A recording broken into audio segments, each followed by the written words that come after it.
नमस्कार, good morning. अहिले भने तपाईहरुलाई गेजिङ टु लेकसेप रानी खोल्साबाट यो भिडियो सेयर गरिरहेको छु है।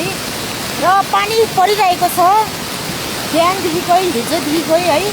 र अहिले रेनी सिजन र तपाईहरुलाई अलिकति बाटोको अपडेट दिन गइरहेको छु है।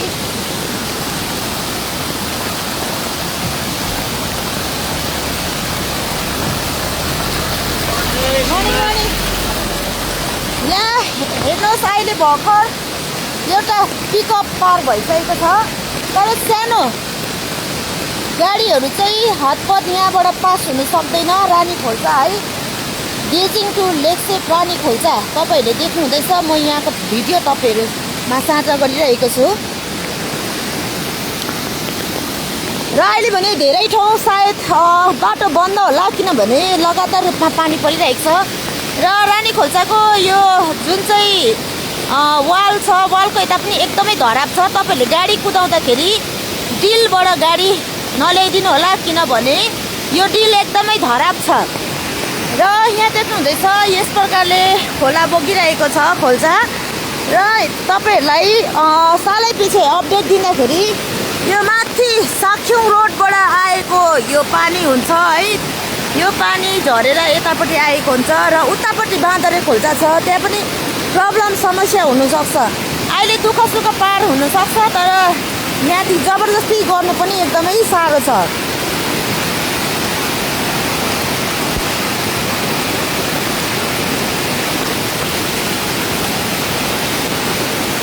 पानी एकदमै तेजमा बगिरहेको छ है, यहाँनिर केही भन्नु सक्दैन। र तल जति पनि लेकसेपवासीहरू हुनुहुन्छ 4 मेल है, तपाईहरु सम्पूर्ण सतर्क बस्दिनु होला, किनभने पानीको यो है एकदम रफ्तारमा चलिरहेको छ तेज साथले।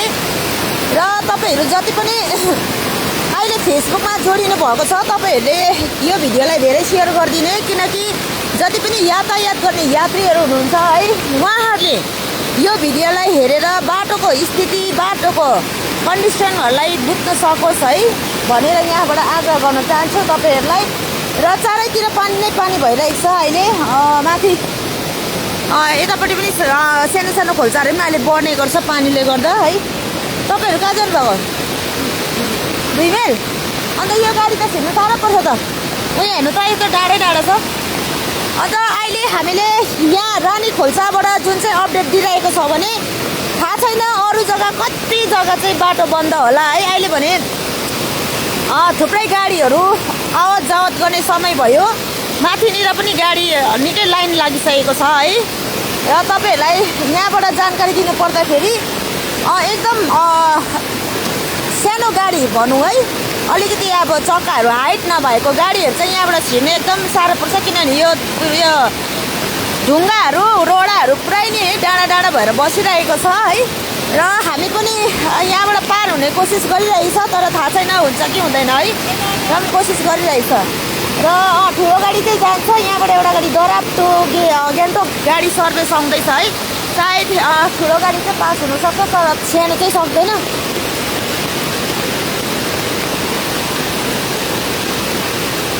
सानो गाडी छिर्नु सक्छ, सानो गाडी छिर्नु सक्छ, सानो गाडी छिर्नु सक्छ। यहाँनिर चाहिँ हाम्रो सिक्किम टाइडिङ्सको मिडिया पर्सन पनि हाम्रो साथमा छ। हामी एउटा प्रोग्राममा कभर गर्नु हिँडिरहेको थियौँ, तर भने अहिले यस्तो भइरहेको छ हालत है। बिस्तारै उँधो पल्टेलाई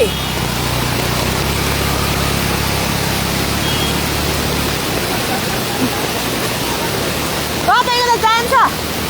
हजुर, पिकअपहरू चाहिँ जान्छ। उपर हेर्नुहोस् न, स्कुटी बसेको।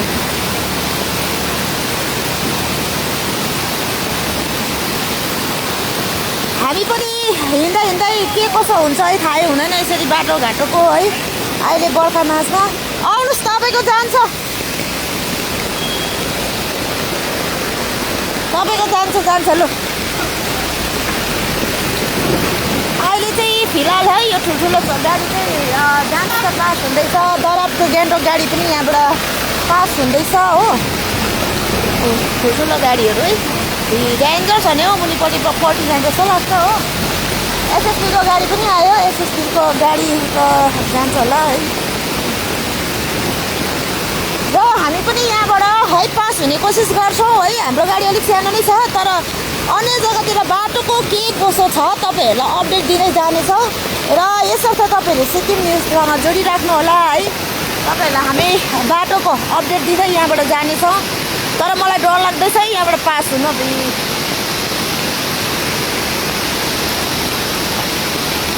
गाडीहरू भटाभट जाँदैछ। एउटा गाडी माथि सानो गाडी,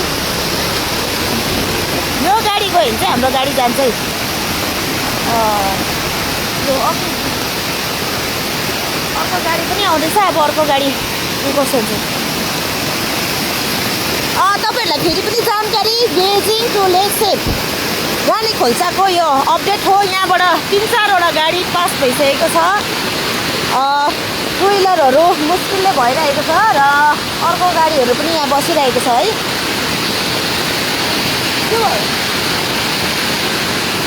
हामी पनि यहाँबाट अब जाने कोसिस गर्दैछौँ। यहाँबाट गएपछि चाहिँ अन्य ठाउँमा कति है बाटोघाटोहरूको प्रब्लम छ तपाईँहरू हामी सेयर गर्नेछ। र सक्दो सबैजनाको सुविस्ताको लागि, जानकारीको लागि हजुरहरूले धेरैभन्दा धेरै यो भिडियोलाई सेयर गरिदिने है।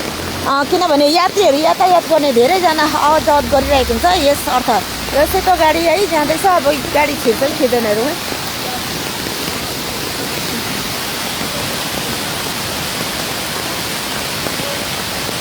छिरो छिरो चक्काबाट त धुवा आयो नि हौ। यहाँ पहिलाको सालमा त एउटा घटना पनि भएको थियो है। मान्छे लापता भएको थियो, घाँस काट्ने मान्छे भने है। उहाँको शरीरलाई भेट्नु पनि सकिएन। र यो जुन चाहिँ डिल है मैले देखाउँदैछु, यतानिर वाल लगाएको छ है। यो वालको यताबाट छेउबाट पनि एकदमै डेलिकेट छ। छेउबाट गाडी चाहिँ लग्यो भने चाहिँ फेरि एकदमै धसिनेछ तल है। तपाईँहरूले कोही पनि रानी खोल्साको छेउबाट छ भने तपाईँले छेउबाट चाहिँ गाडी नचलाइदिनु होला भन्ने यहाँबाट आग्रह गर्दै म पनि यहाँबाट बिदा लिन्छु। फेरि यहाँदेखि उताको अपडेट के कसो छ हजुरहरूसँग सेयर गर्नेछु।